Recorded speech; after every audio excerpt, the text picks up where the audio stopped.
Hi guys, welcome back.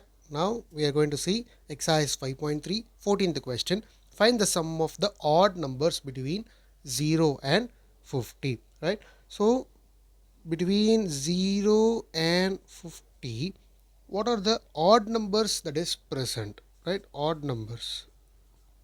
So the odd numbers start from 1, then 3, then 5, then 7, and it goes on up to there given a deadline of 50, right? So 50 is an even number. Before that 49 is an odd number. Odd numbers are divisible by either itself or 1, like that, right? It's not divisible by 2. So 1, 3, 5, 7, and it goes on. Well, the numbers which is not divisible by 2 comes under the odd number. So 1, 3, 5, 7 up to 49 is the odd numbers that is present. So this is your AP sequence. Now we need to find the sum of these whole values. Now a equal to 1, the common difference is nothing but 3 minus 1, so 2. N equal to, we need to know, right?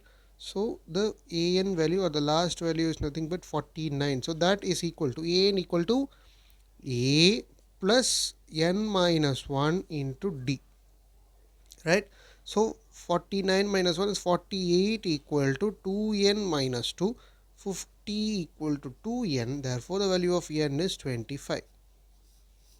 N is 25. Now substitute the values which we got in the Sn formula, that is equal to n by 2 into 2a plus n minus 1 into d, where the value of n is 25, and as now we found 25 by 2 into 1 plus 24 into 2.